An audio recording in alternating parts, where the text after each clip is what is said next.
Good morning everyone. हम पढ़ने वाले हैं आज की इस क्लास में राजस्थान पॉलिटी हम पढ़ेंगे राज्य सरकार के बाद पढ़ेंगे हम राज्यपाल। ठीक है, तो देखिए हम समझते हैं राज्य सरकार कैसे कार्य करती है। कि राज्य सरकार में कि अगर हम बात करें तो राज्य सरकार हो या केंद्र सरकार हो, तो उसके लिए हमें शासन को चलाने के लिए 3 अंगों की जरूरत पड़ती है, जिनका नाम है एक विधायिका, कार्यपालिका, न्यायपालिका। विधायिका कार्य होता है कानून बनाने वाली संस्था, यानी कानूनों का निर्माण करती है विधायिका। कोई एक्ट बनाना है, कोई अधिनियम बनाना है तो कौन बनाती है? विधायिका बनाती है। ठीक है, मैं बात करूँ विधायिका के अंदर आता क्या क्या है, तो देखिए विधायिका के अंदर आती है विधानमंडल। मैं राजस्थान पॉलिटी की बात कर रहा हूँ। विधानमंडल में विधानसभा आती है, विधान परिषद आती है।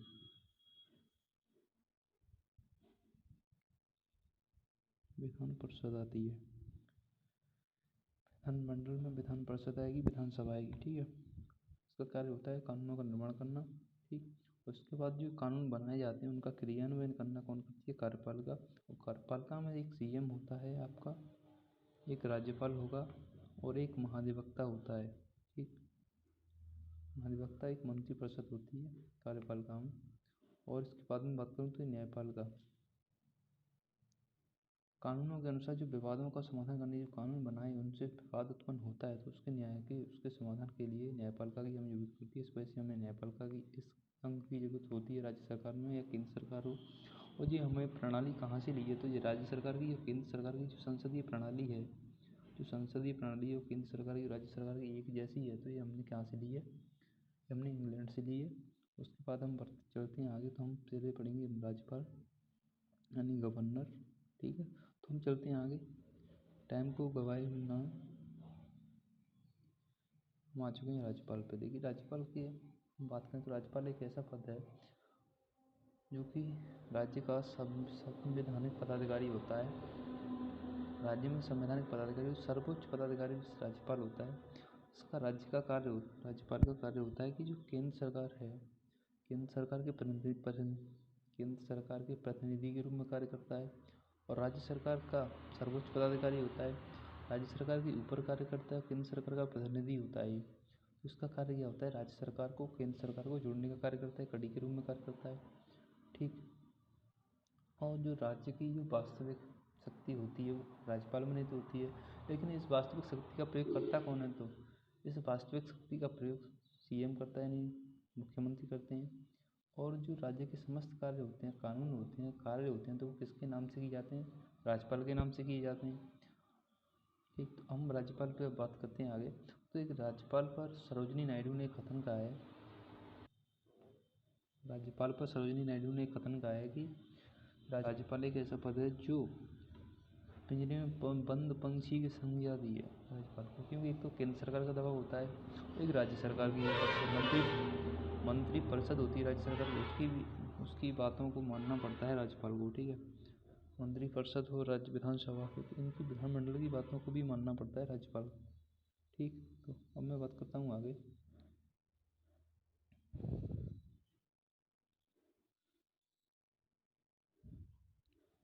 अनुच्छेद 153 कहता है कि प्रत्येक राज्य का एक राज्यपाल होगा। और ये 7वें संविधान संशोधन के द्वारा 1956 में एक प्रावधान किया गया था, 2 से अधिक राज्यों का राज्यपाल बनाया जा सकता है। इसके जो वेतन का निर्धारण है कौन करेगा? राष्ट्रपति करेंगे। राज्य की कार्यपालिका के शीर्ष पर राज्यपाल होता है। और मैं बात करूं शीर्ष पर कार्यपालिका के शीर्ष होता है, कार्यपालिका की समस्त शक्तियाँ राज्यपाल में निहित होती हैं। और जो राज्य कार्यपालिका के जो शीर्ष स्थान पर कौन होता है? तो राज्यपाल होता है। उसके बाद आगे बात करूँ तो लेकिन वास्तविक शक्ति राज्यपाल की मंत्रिपरिषद में निहित होती है। जो राज्य की शक्ति होती है वो किसमें होती है? मंत्रिपरिषद में निहित होती है।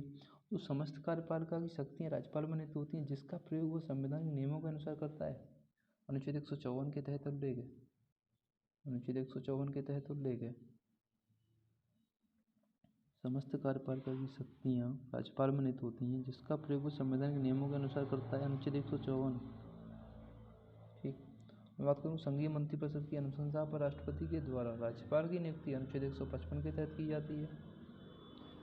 संघीय मंत्रिपरिषद की अनुशंसा पर, यानी कि जो संघ में यानी जो केंद्र सरकार में, यहाँ पर राज्यसभा है लोकसभा है, तो वहाँ पर जो सदस्य हैं उनकी अनुशंसा पर राष्ट्रपति के द्वारा राज्यपाल की नियुक्ति की जाती है। अनुच्छेद 155 के तहत की जाती है। ठीक, उसमें राज्यपाल की नियुक्ति के संदर्भ में राष्ट्रपति के द्वारा राज्यपाल की नियुक्ति करने के लिए एक अधिपत्र जारी किया जाता है, एक वारंट जारी किया जाता है जिस पर मुद्रा अंकित होती है। ठीक है, जारी किया जाता है, उसके अनुसार राज्यपाल की नियुक्ति होती है। और जो नियुक्ति का प्रावधान है, राज्यपाल की नियुक्ति का प्रावधान है, हमने कहाँ से लिया है? कनाडा से लिया है। ठीक है, ओके। अब मैं बात करूँगा आगे। तो देखिए, राज्यपाल की नियुक्ति को लेकर सरकारी आयोग ने 1983 में कुछ सिफारिशें प्रस्तुत की थी। तो सिफारिशें प्रस्तुत ये की थी कि कोई भी व्यक्ति एक अपने राज्य का राज्यपाल नहीं बन सकता, अदर राज्य का राज्यपाल बन सकता है। और मैं बात करूँ, चुनाव में पराजित कोई व्यक्ति राज्यपाल नहीं बनना चाहिए। एक तो ये सिफारिश की थी, और एक सिफारिश ये की थी, राज्यपाल की नियुक्ति से पूर्व संबंधित राज्य के सीएम, राज्यपाल की हमें नियुक्ति करनी है तो जिस राज्य में हम राज्यपाल की नियुक्ति करने वाले हैं तो उसके जो सीएम होते हैं उनसे परामर्श किया जाना चाहिए। और मैं बात करूँ, सामान्यतः राज्यपाल का कार्यकाल 5 वर्ष का होता है, लेकिन जो राष्ट्रपति के प्रसाद पर्यंत तक अपने पद पर बना रहता है। इसका मतलब ये हुआ कि राष्ट्रपति अपने अनुसार राज्यपाल को हटा सकता है। ठीक, लेकिन हटाएगा किसकी? मंत्रिपद की सलाह पे उठाएगा। अब हम बात करते हैं आगे। तो देखिए, जो राष्ट्रपति के कार्यकाल की बात करूँ तो राष्ट्रपति का कार्यकाल 5 वर्ष का होता है, लेकिन किस अनुच्छेद में उल्लेख है? इसका उल्लेख 156 में उल्लेख है। ठीक है, अब मैं बात करता हूँ आगे।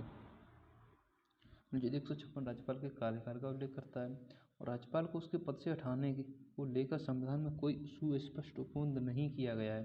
फिर भी राज्यपाल एक स्वतंत्र संवैधानिक पद है। राज्यपाल के लिए योग्यता एक अनुच्छेद 157 के अंतर्गत दी गई हैं। जो पद के लिए शर्तें हैं, राज्यपाल के लिए पद के लिए शर्तें ये होती हैं, वो उनका प्रावधान दे रखा है। तो उनमें देखिए, पद के लिए योग्यता क्या होती है?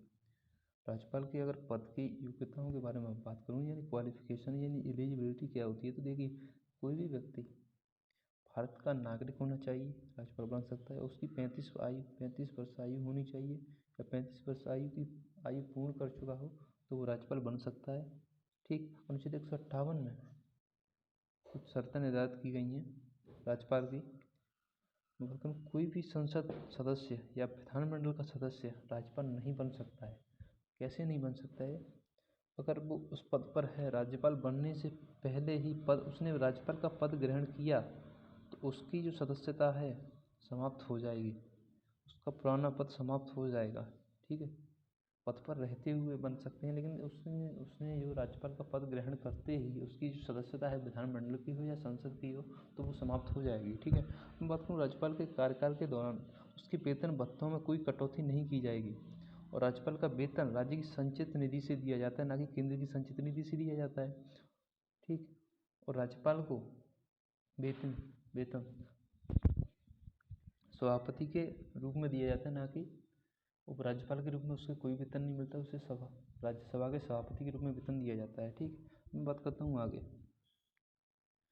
राज्यपाल को पद व गोपनीयता की शपथ से संबंधित राज्य के उच्चतम न्यायालय के मुख्य न्यायाधीश या अगर वो उपस्थित नहीं है तो उनकी अनुपस्थिति में वरिष्ठ न्यायाधीश के द्वारा अनुच्छेद 159 के तहत उन्हें शपथ दिलाई जाती है। प्रावधान अनुच्छेद 159 के अनुसार उन्हें शपथ दिलाई जाती है, और राज्य के प्रशासन को सुचारू रूप से चलाने के लिए राज्यपाल को कुछ शक्तियाँ प्रदान की जाती हैं। ठीक, जो राष्ट्रपति के समान है।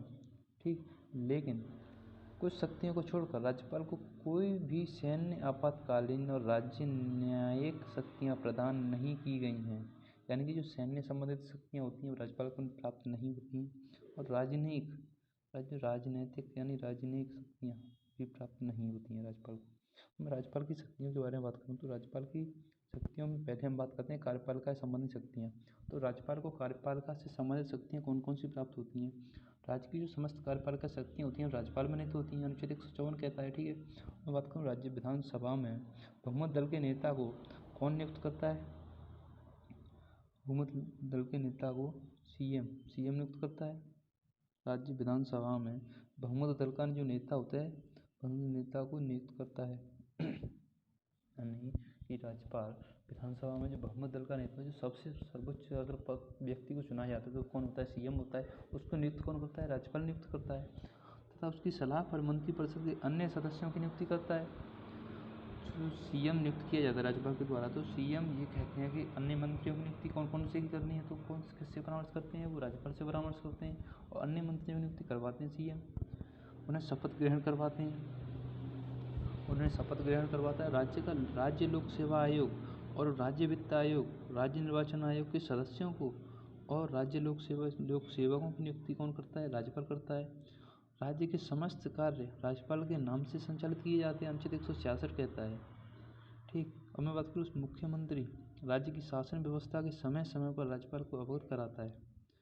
जो राज्य के अंदर क्या है, राज्य के शासन की भूमिका क्या रही, राज्य के शासन किस दौर में चल रहा है, तो इसकी सब जानकारी है। इस जानकारी को अवगत कराना किसका कार्य है? सीएम का कार्य है। सीएम अवगत किसे कराएगा? तो राज्यपाल को कराएगा। राज्यपाल इसकी जानकारी पूर्ण कहाँ पहुँचाएगा? केंद्र सरकार के पास पहुँचाएगा। इसी वजह से राज्य सरकार की संपूर्ण जानकारियों केंद्र सरकार के पास पहुँचाना इसका ही कार्य होता है राज्यपाल का। ठीक। तो इसका प्रावधान केंद्र अनुच्छेद 164 के अनुरूप दे रखा है। ठीक है। अब हम बात करते हैं आगे। राज्यपाल राज्य में संवैधानिक संकट उपस्थित होने पर राज्य की स्थिति के संबंध में राष्ट्रपति को अपना प्रतिवेदन प्रस्तुत करता है।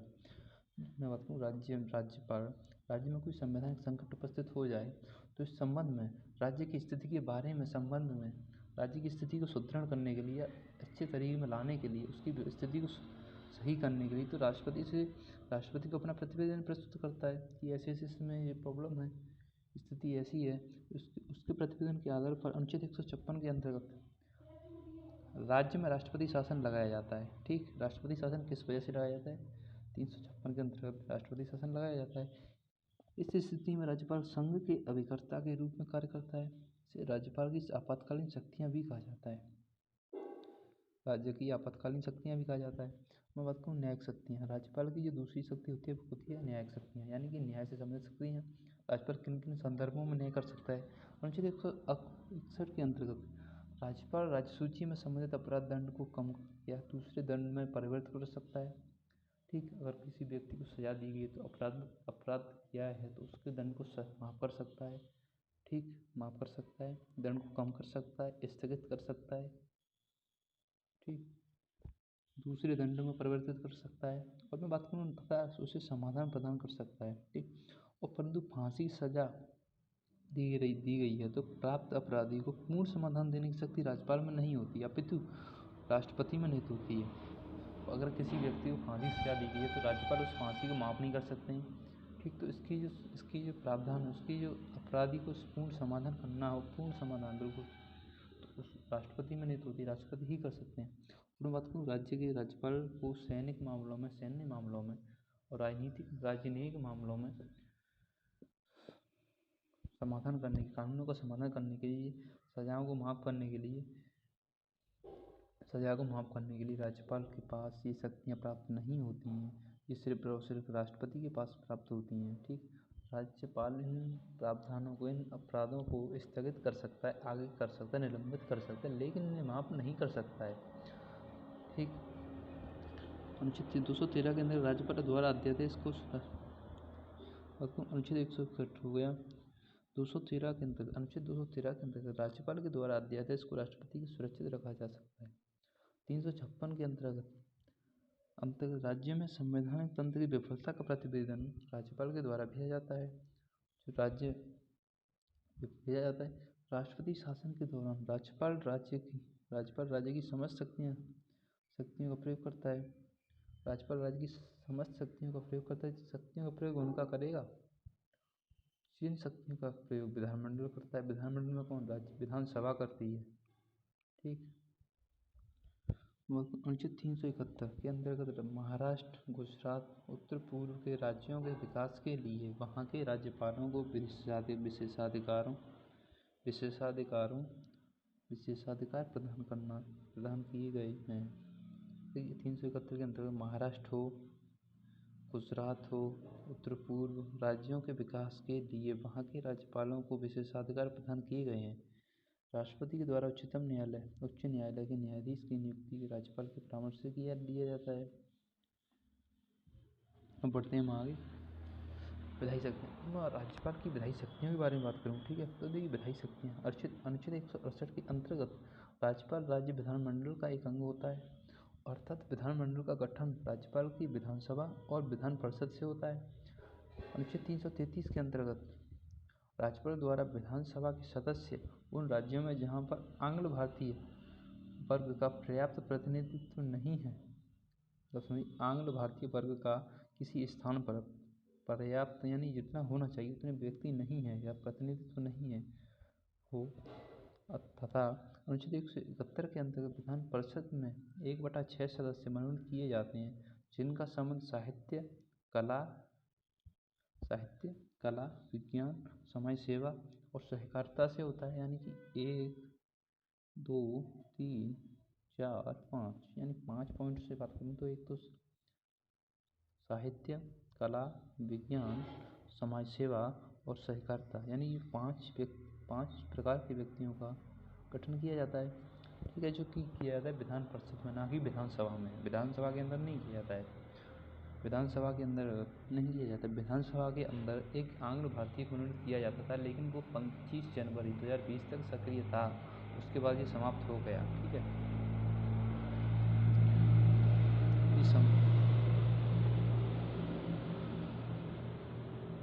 विधानसभा में एक व्यक्ति को मनोनीत किया जाता था आंग्ल भारतीय को, तो ये 104वें संविधान संशोधन के द्वारा ये समाप्त किया गया। 174 के अनुच्छेद 174 आर्टिकल 174 के अंतर्गत हम देखें तो अंतर्गत राज्यपाल के द्वारा विधानमंडल का अधिवेशन बुलाया जाता है। 17 विधानसभा को भंग करने की शक्ति राज्यपाल में निहित होती है, लेकिन अगर इसको मैं बात करूँ तो भंग नहीं किया जाता है, भंग किया जा सकता है राज्यपाल सीएम की सिफारिश पर किया जाता है। भंग इसको राज्यपाल नहीं कर सकते हैं, इसको स्थगित कर सकते हैं, इसको सत्र को बुला सकते हैं लेकिन समाप्त कर सकते हैं, स्थगित कर सकते हैं, ठीक। स्थगित करने की शक्ति विधानसभा के अध्यक्ष के पास होती है। राज्यपाल इसको बुलाते हैं सत्र को और सत्र को समाप्त कर सकते हैं, ठीक, लेकिन इसको भंग करने की शक्ति नहीं होती राज्यपाल को। लेकिन भंग किया जा सकता है इनके द्वारा सीएम की सिफारिश पर भंग किया जा सकता है विधानसभा को। अपनी स्वयं की शक्ति से राज्यपाल विधानसभा को भंग नहीं कर सकते हैं, ठीक है। अनुच्छेद 175 के अंतर्गत राज्यपाल को विधानमंडल में संदेश भेजने, भाषण देने का अधिकार प्राप्त है। हर वर्ष विधानमंडल के प्रथम सत्र विधानसभा के आम चुनाव के पश्चात विधानसभा की प्रथम बैठक में राज्यपाल द्वारा विशेष अभिभाषण 176 के अंतर्गत दान किया जाता है। अनुच्छेद 180 के अंतर्गत विधानसभा में अध्यक्ष तथा उपाध्यक्ष दोनों पद रिक्त हो तो राज्यपाल के द्वारा विधानसभा के किसी सदस्य अनुच्छेद 180 की बात करें तो इसके अंदर क्या दे रखा है, जब विधानसभा में अध्यक्ष तथा उपाध्यक्ष दोनों पद रिक्त हो जाने पर राज्यपाल के द्वारा विधानसभा के किसी भी सदस्य को उसका कार्यवाहक अध्यक्ष नियुक्त किया जा सकता है, जिसकी जो कार्य है वो सुचारू रूप से किया जा सके।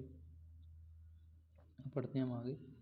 अनुच्छेद 184 के अंतर्गत यदि विधान परिषद में सभापति या उपसभापति दोनों पद रिक्त हो जाएं, विधान परिषद की बात कर रहा हूँ, विधानसभा की बात नहीं कर रहा हूँ मैं, ठीक है, दोनों पद रिक्त हो जाएं तो राज्यपाल के द्वारा विधान परिषद के किसी भी सदस्य को उसका कार्यवाहक अध्यक्ष नियुक्त किया जा सकता है। और अनुच्छेद 192 के अंतर्गत राज्यपाल के द्वारा केंद्रीय निर्वाचन आयोग के परामर्श पर राज्य विधानमंडल के सदस्यों की निर्योग्यता का निर्धारण किया जाता है। राज्य विधानमंडल द्वारा पारित सभी विधेयक राज्यपाल की सहमति से कानून के रूप में धारण होते हैं, ठीक। मैं बात करूँ अनुच्छेद 200 के अंतर्गत राज्य विधानमंडल द्वारा पारित किसी विधेयक पर राष्ट्रपति की सहमति के लिए आलोचित कर सकता है, बिल्कुल आलोचित कर सकता है, जब विधानमंडल सत्र में न हो तथा किसी भी कानून का निर्माण आवश्यक हो गया हो तो अनुच्छेद 213 के अंतर्गत राज्यपाल को अध्यादेश जारी करने की शक्ति प्रदान की गई है। यह अध्यादेश राज्य सूची या समवर्ती सूची का होना चाहिए। इसकी अधिकतम अवधि 6 माह होती है तथा सत्र आयोजित होने पर 6 सप्ताह तक होती है और राज्य के समस्त आयोग अपना वार्षिक प्रतिवेदन राज्यपाल को सौंपते हैं, वह विधानमंडल के समक्ष रखवाता है। और अगर ये अध्यादेश जारी किया गया है, ठीक है, तो इसको विधानसभा, विधानमंडल पारित भी कर सकती है या लागू भी कर सकती है किसी अधिनियम के रूप में। ठीक है, भारतीय संविधान के द्वारा अनुच्छेद 163 के अंतर्गत राज्यपाल को स्वर्गीय शक्तियाँ प्राप्त हैं। लेकिन स्वर्गीय शक्तियाँ प्राप्त हैं तो मंत्रिपरिषद की सहायता की, जिसे वह बिना मंत्रिपरिषद की सहायता से करता है, इसके लिए वह किसी के प्रति उत्तरदायी नहीं होता है। और जो राज्यपाल की स्वर्गीय शक्तियाँ होती हैं तो उन्हें न्यायपालिका में चुनौती नहीं दी जा सकती है, न्यायालय में चुनौती नहीं दी जा सकती है, क्योंकि ये स्वर्गीय शक्तियाँ होती हैं राज्यपाल की। राज्यपाल की स्वर्गीय शक्तियाँ क्या क्या होती हैं? देखिए, संविधान प्रदत्त अनुच्छेद 200 के अंतर्गत राज्यों की विधायिका द्वारा पारित विधेयक, जो राज्यों की विधायिका होती है उसके द्वारा पारित विधेयक पर राज्यपाल के समक्ष प्रस्तुत किया जाएगा। वह इस पर अपनी अनुसम्मति दे सकता है, यानी अनुमति दे सकता है, अस्वीकृत कर सकता है। इस विधेयक को संदेश के साथ बिना संदेश के पुनर्विचार हेतु विधायिका को वापस भेज सकता है, पर पुनर्विचार के बाद दोबारा विधेयक आ जाने पर इसे अस्वीकृत नहीं कर सकता, इसे स्वीकृति देनी पड़ेगी राज्यपाल को। ठीक है, राज्यपाल को एग्री होना पड़ेगा इसके लिए। अतिरिक्त वह विधेयक राष्ट्रपति के पास विचार हेतु भेजा जा सकता है। और राज्यपाल किसी विधेयक को राष्ट्रपति के पास विचार हेतु भेजेंगे, जो राष्ट्रपति का निर्णय होगा वो अंतिम निर्णय होगा, वही निर्णय मान्य होगा। ठीक है, परिस्थिति जनने यानी विधानसभा के आम चुनाव के पश्चात किसी भी दल को स्पष्ट बहुमत प्राप्त ना हो, चुनाव में पश्चात कोई भी दल सरकार बनाने की स्थिति में ना हो, तो मंत्रिपरिषद अल्पमत में हो, तो मुख्यमंत्री के पद के दौरान मृत्यु हो गई हो तथा उसके किसी भी सुनिश्चित उत्तराधिकारी का चयन नहीं हो पा रहा हो, तो इस संदर्भ में क्या होता है? देखिए, इस संदर्भ में राज्यपाल मुख्यमंत्री के विरुद्ध मुकदमा दायर करने की अनुमति प्रदान करना। केंद्र में राष्ट्रपति के द्वारा भी स्वर्गीय शक्तियों का प्रयोग किया जाता है, परंतु वह परिस्थिति जन्य होती हैं। परिस्थिति सिचुएशन तय करती है कि उस सिचुएशन तय करती है। संविधान के द्वारा स्वर्गीय शक्तियाँ राष्ट्रपति को नहीं अपितु राज्यपाल को प्रदान की गई हैं। संविधान के द्वारा स्वर्गीय शक्तियाँ, ठीक, संविधान के द्वारा बात करूँ तो राष्ट्रपति को नहीं दी गई हैं, वो राज्यपाल को दी गई हैं। लेकिन ये परंपरा मान लीजिए, परंपरा नहीं माने आप,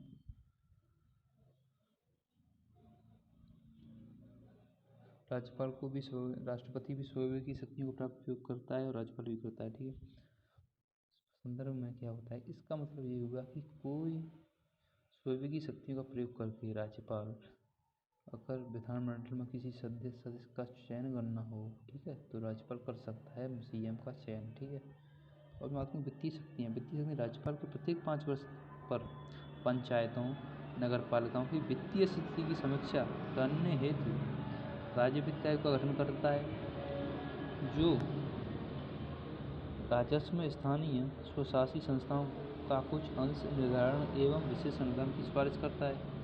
और बात करूँ राज्यपाल प्रत्येक वर्ष राज्य विधानमंडल में वार्षिक प्रतिवेदन वितरण,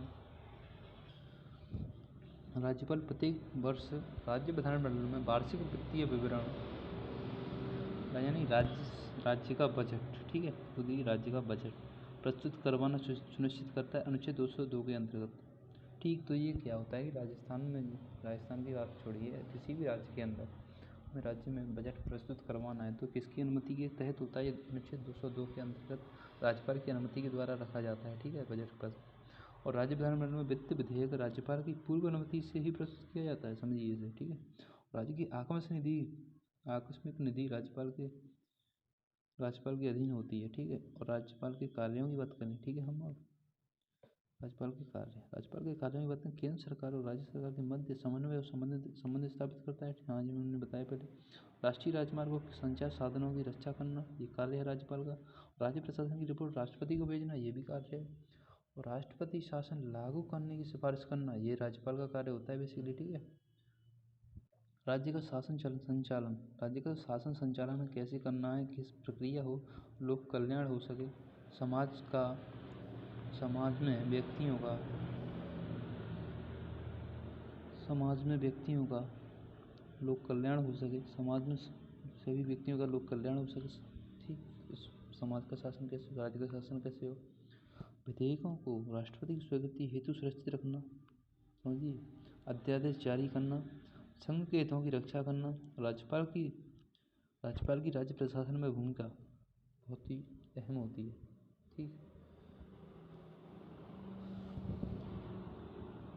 अब हम बात करें तो देखिए राज्यपाल की राज्य प्रशासन, राज्य में जो प्रशासन चलता है वो राज्यपाल की उसमें क्या भूमिका होती है। देखिए राज्यपाल की भूमिका अहम होती है बहुत ही। ठीक है, तो मगर राज्य प्रशासन राज्यपाल की महत्वपूर्ण भूमिका होती है। राज्यपाल राज्य का संवैधानिक प्रमुख होता है और राज्य का संपूर्ण प्रशासन उसी के नाम से संचालित किया जाता है। लेकिन इनकी वास्तविक शक्तियों का प्रयोग कौन करता है, हमने बताया था आपको कि सीएम करता है। और राज्यपाल राज्य के मुख्य कार्यवाहक की भूमिका का निर्वाह करता है। राष्ट्रपति शासन के दौरान राज्यपाल की राज्य का वास्तविक प्रशासक होता है। राष्ट्रपति शासन लग जाता है तो राज्यपाल राज्य का वास्तविक प्रशासक होता है। राज्यपाल जो चाहेगा वो होगा, लेकिन वो जो चाहेगा वो नहीं होगा, वो उसके अनुसार होगा। जो विधानमंडल कानून बना सकती है तो उसी के अनुसार शासन करेगा। ठीक है, राज्यपाल। और राज्य में सामान्य परिस्थितियों में राज्यपाल एक प्रशासक के रूप में कार्य करता है। राज्य में सामान्य परिस्थितियों में राज्यपाल एक प्रशासक के रूप में कार्य करता है। संवैधानिक प्रधानों के रूप में राज्य में राज्यपाल केवल एक संवैधानिक प्रधान के रूप में होता है। संवैधानिक प्रधान होने के कारण राज्य प्रशासन में राज्यपाल का स्थान सबसे अधिक प्रतिष्ठित और सम्मान का होता है। राज्यपाल राज्य का प्रथम नागरिक होता है जो कि सर्वोच्च पदाधिकारी होता है। ठीक है, राज्य में। और राष्ट्रपति शासन में भूमिका क्या होती है राज्यपाल की, तो बात करें आपातकाल में राज्यपाल राज्य और सरकार दोनों का प्रमुख अंग बन जाता है। और आपातकाल में राज्यपाल के व्यक्तित्व पर निर्भर करता है कि वह राज्यपाल पद को किस प्रकार स्वरूप प्रदान करता है। ठीक, और विवादित परिस्थितियों में भूमिका क्या होती है राज्यपाल की, राज्य की निर्वाचित सरकार सीएम मंत्रिपरिषद यदि संवैधानिक संकट में फंस जाते हैं तो उसमें राज्यपाल की भूमिका अति महत्वपूर्ण हो जाती है। ठीक है, समझते हैं क्या महत्वपूर्ण भूमिका होती है। विवादास्पद परिस्थितियों में निर्णय लेना राज्यपाल के लिए बहुत ही मुश्किल और महत्वपूर्ण पहलू होता है। तो वास्तविक कार्यपालक के रूप में कार्य करता है, केंद्र के प्रतिनिधि के रूप में कार्य करता है। मंत्रिपरिषद और राज्यपाल के पारस्परिक संबंध क्या होते हैं। ठीक है, धीरे हम समझते हैं मंत्रिपरिषद और राज्यपाल के बीच संबंध क्या होते हैं। तो केंद्र में जो संबंध केंद्रीय मंत्रिमंडल और राष्ट्रपति के होते हैं वही संबंध राज्य में मंत्रिपरिषद और राज्यपाल के बीच होते हैं। और राष्ट्रपति और राज्यपाल की शक्तियाँ एक केंद्र में महत्वपूर्ण और अंतर संविधान में राष्ट्रपति को स्वीकृत शक्तियाँ प्रदान नहीं की गई हैं, जबकि संविधान में राज्यपाल को स्वीकृत शक्तियाँ प्रदान की गई हैं। ठीक, अनुच्छेद 163 के अंतर्गत यह प्रावधान किया गया कि राज्यपाल को अपने कार्यों को करने में सहायता एवं मंत्रणा देने के लिए एक मंत्रिपरिषद होगी जिसका प्रधान मुख्यमंत्री होता है। मंत्रिपरिषद ने राज्यपाल को क्या सहायता दी इसकी किसी भी मामले में जांच नहीं की जा सकती है। ठीक है, यस, राज्यपाल को क्या सहायता दी, अगर मैं बात करूँ कि सीएम राज्यपाल को अपने कार्यों को करने में सहायता एवं मंत्रणा देने के लिए एक मंत्रिपरिषद होगी जो किसकी होती है, सीएम के द्वारा व्यक्ति चुने जाते हैं उनके द्वारा होती है, जिसका प्रधान कौन सीएम होता है। मंत्रिपरिषद ने राज्यपाल को क्या सहायता दी, सहायता देते हैं मतलब किसी कार्य को करने के लिए सहायता देते हैं, मतलब उन्हें बताते हैं कि प्रशासन किस तरीके से किया जाए। तो इस मामले की जाँच न्यायालय नहीं करेगा, कोई भी जाँच नहीं कर सकता किस प्रक्रिया के द्वारा उन्हें सहायता प्रदान की गई थी। लेकिन राज्यपाल किसी भी राजनीतिक दल से संबंध नहीं रखेगा। ठीक है, ये महत्वपूर्ण निर्देश है। राज्यपाल जहाँ पर अपने विवेक से कार्य करता है वहाँ राज्यपाल मंत्रिपरिषद के अनुसार कार्य करने के बाध्य नहीं है। भारत के संविधान में संसदीय शासन व्यवस्था पद्धति को अपनाया गया है। इस प्रणाली में मंत्रिपरिषद अपने कार्यों के लिए राज्य विधानसभा के प्रति सामूहिक रूप से उत्तरदायी होती है। राज्यपाल उसके परामर्श के अनुसार कार्य करने के लिए बाध्य होता है। मंत्रिपरिषद होगी जिसका प्रधान सीएम होता है। मंत्रिपरिषद ने राज्यपाल को क्या सहायता दी इसकी किसी भी मामले की जांच न्यायालय द्वारा नहीं की जा सकती है। ठीक है, और राज्यपाल जहां पर अपने विवेक से कार्य करता है वहां राज्यपाल मंत्रिपरिषद के अनुसार कार्य करने के बाध्य नहीं है। और भारत के संविधान में संसदीय शासन पद्धति को अपनाया गया है। प्रणाली में मंत्रिपरिषद अपने कार्यों के लिए राज्य विधानसभा के प्रति सामूहिक रूप से उत्तरदायी होती है। राज्यपाल इसके परामर्श के अनुसार कार्य करने के लिए बाध्य होता है। राज्य की मंत्रिपरिषद की संरचना राज्यपाल के द्वारा की जाती है। मंत्रिपरिषद के द्वारा के सदस्यों की नियुक्ति और सीएम की नियुक्ति राज्यपाल करता है। मुख्यमंत्री राज्यपाल मंत्रिपरिषद का अध्यक्ष होता है। राज्य विधानसभा में बहुमत प्राप्त राजनीतिक दल के नेता को राज्य के सीएम के रूप में नियुक्त किया जाता है। ठीक, जो राज्य विधानसभा में बहुमत प्राप्त जो व्यक्ति होता है, बहुमत प्राप्त जो व्यक्ति करता है, तो उसके राजनीतिक दल का नेता चुना जाता है। राज्य के सीएम के रूप में नियुक्त किया जाता है उसे। राजस्थान में राज्यपालों की सूची की बात करें तो 1 नवंबर 1956 को राज्य पुनर्गठन के बाद राज्य प्रमुख का पद समाप्त कर दिया गया और राज्यपाल का पद सृजित किया गया था।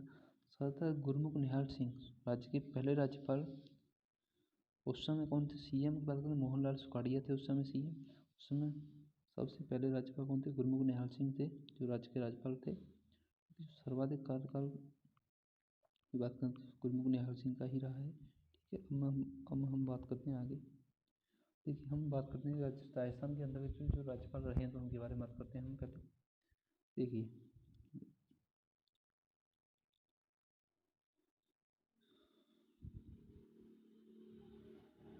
यार इसको तो जूम नहीं किया जा सकता है। देखिए, इसमें दे रखा है गुरमुख निहाल सिंह। ठीक है, गुरमुख निहाल सिंह फर्स्ट राज्यपाल रहे थे, मैंने बताया आपको। ठीक है, फर्स्ट राज्यपाल थे, इनका सर्वाधिक कार्यकाल रहा। ठीक, सेकंड राज्यपाल थे हम सरदार हुकुम सिंह। हम बात करते हैं कि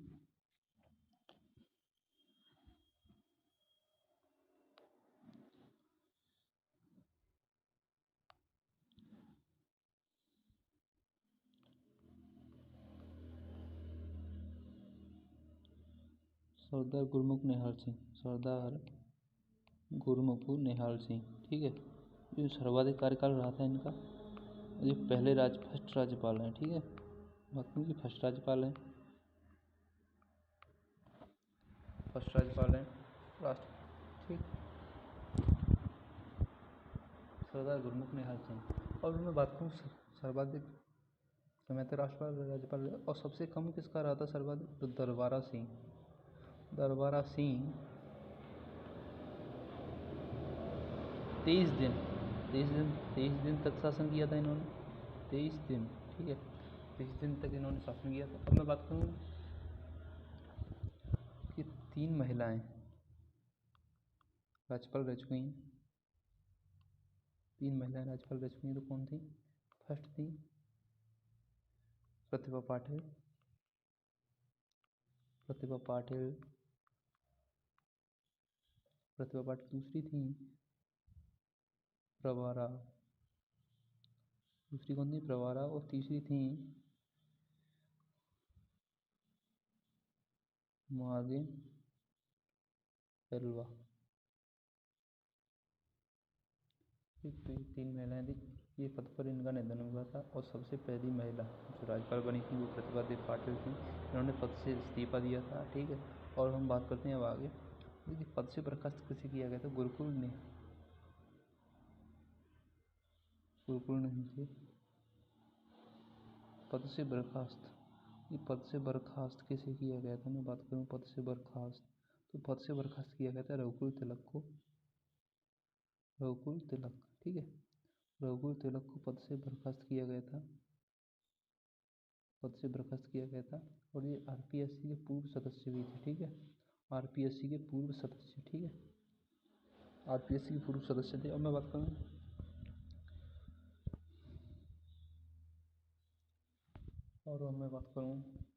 ठीक है, सबसे कम कार्यकाल यही बता दिया मैं प्रथम। ठीक है, तो अब मैं बात करूँ राष्ट्रपति 4 बार राष्ट्रपति शासन लगा है। राष्ट्रपति शासन किन किन राज्यपालों के समक्ष लगाए थे उनके बारे में बात करूँगा मैं अभी।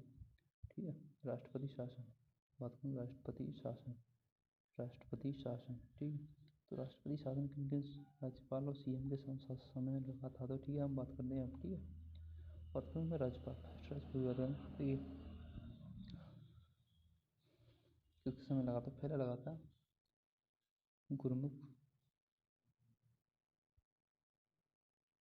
गुरमुख निहाल सिंह।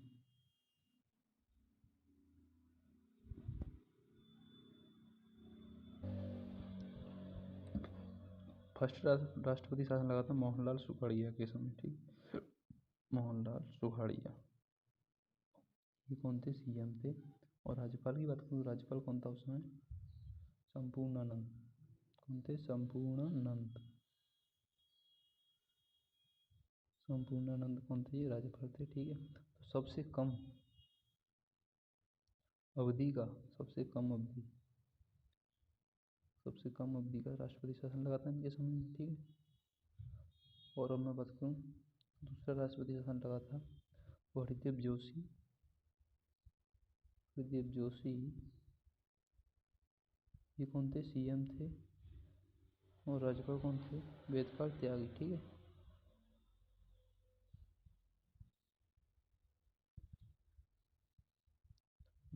तीसरा राष्ट्रपति शासन लगा था, वो लगा था भैरव सिंह शेखावत।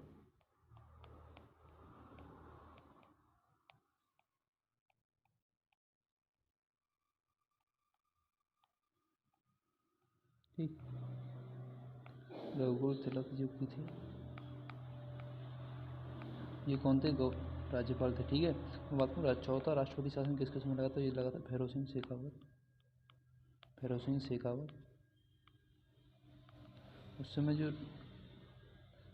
राज्यपाल कौन था? तो राज्यपाल उस समय था मिस्टर चेन्ना रेड्डी, ठीक है। मिस्टर चेन्ना रेड्डी। मैं तो राष्ट्रपति शासन किसके लगा था? सर्वाधिक लगा था इनके समय में, ठीक है, भैरव सिंह शेखावत के समय में, ठीक है। तो राज्यपाल टॉपिक यहाँ पर खत्म होता है, ठीक है। तो आज मिलते हैं किसी नेक्स्ट क्लास में।